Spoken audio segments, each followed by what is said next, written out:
Hello guys, welcome back to my channel Pranisha's ప్రపంచం. అందరూ ఎలా ఉన్నారు? మేమైతే చాలా చాలా బాగున్నాం. మీరు కూడా బాగున్నారని అనుకుంటున్నాను. సో ఈరోజు మనం చేసుకోబోయే రెసిపీ వచ్చేసి కోనసీమ స్పెషల్ కోడికూర కొబ్బరన్నం. ముందుగా మనం కొబ్బరి పాలు చేసుకోవడానికి నేను హాఫ్ కొబ్బరి తీసుకున్నాను. పచ్చి కొబ్బరిని సన్నగా ముక్కలుగా కట్ చేసుకొని మిక్సీ పట్టుకోవాలి. సో మనం అందులో కొంచెం వాటర్ యాడ్ చేస్తే కొబ్బరి పాలు అనేది రెడీ అవుతుంది. మనం వాటిని ఫిల్టర్ చేసి పెట్టేసుకుంటే కొబ్బరి పాలు రెడీ. కొబ్బరన్నం చేయడానికి సేమ్ బగారా రైస్కి ఎలాగైతే తాలింపు పెట్టుకుంటామో అలాగే స్టవ్ పైన గిన్నె పెట్టేసుకొని కొంచెం ఆయిల్ వేసి అది హీట్ అయ్యాక పొడుగ్గా కట్ చేసి పెట్టుకున్న చిల్లీస్, ఆనియన్స్ వేసి వేపుకోవాలి. అవి కొంచెం వేగుతున్నప్పుడు హోల్ గరం మసాలా కూడా యాడ్ చేసుకోవాలి. అవి కొంచెం ఫ్రై అయ్యాక కొద్దిగా జింజర్ గార్లిక్ పేస్ట్, కొత్తిమీర, పుదీనా, కరివేపాకు వేసుకొని వేపుకోవాలి.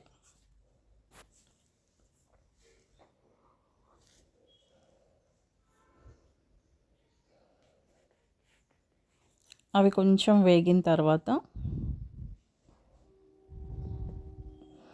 మనం ముందుగా మిక్సీ పట్టి పెట్టుకున్న కొబ్బరి పాలు కూడా యాడ్ చేసుకోవాలి. నేను 2 గ్లాసెస్ రైస్ తీసుకున్నాను. సో 1 గ్లాస్ రైస్కి 1.5 వాటర్ కాబట్టి నేను 4 గ్లాసెస్ కొబ్బరి పాలు యాడ్ చేసుకున్నాను. కొబ్బరి పాలు వేసిన తర్వాత రైస్కి సరిపడా సాల్ట్ వేసేసి మూత పెట్టుకోవాలి. ఆ వాటర్ మరిగేలోపు మనం చికెన్ మ్యారినేట్ చేసి పెట్టేసుకుందాం. ముందుగా కడిగి పెట్టుకున్న చికెన్లో 2 spoons chilli powder, half spoon haldi powder, 2 spoons salt, ginger garlic paste, garam masala, dhania powder వేసుకొని బాగా కలిపి పక్కన పెట్టుకోవాలి. అది ఒక హాఫ్ అన్ అవర్ వరకు మ్యారినేట్ చేసి పెట్టుకుంటే కర్రీ టేస్ట్ అనేది బాగుంటుంది. సో ఈలోపు మన రైస్ బాయిల్ అవుతుంది కాబట్టి మనం కడిగి పెట్టిన రైస్ని అందులో వేసేసి మూత పెట్టి ఉడికించుకోవాలి. అది అవుతూ ఉంటే మనం పక్కన చికెన్ కర్రీ కూడా రెడీ చేసేసుకోవాలి. స్టవ్ పైన గిన్నె పెట్టేసుకొని కొద్దిగా ఆయిల్ వేసాక ఆనియన్స్, చిల్లీస్ వేసుకొని అవి కొంచెం వేగాక మనం ముందుగా మ్యారినేట్ చేసి పెట్టుకున్న చికెన్ని కూడా అందులోనే వేసి కలుపుకోవాలి.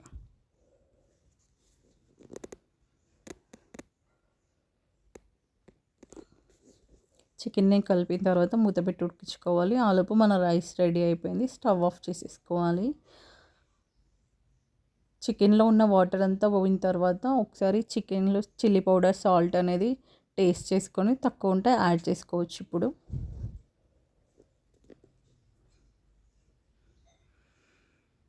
చికెన్లో ఆయిల్ తేలుతున్నప్పుడు మనకు గ్రేవీ కావాలనుకుంటే కొంచెం వాటర్ యాడ్ చేయవచ్చు. సో నేను కొంచెం వాటర్ యాడ్ చేసేసి గ్రేవీ చిక్కబడ్డానికని డ్రై కొబ్బరి పౌడర్ ఉంటుంది కదా, అది యాడ్ చేశాను.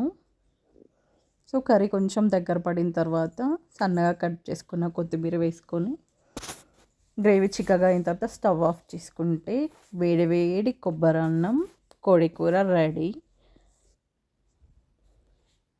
మీరు కూడా ట్రై చేయండి. ఎలా వచ్చిందో కామెంట్ చేయండి.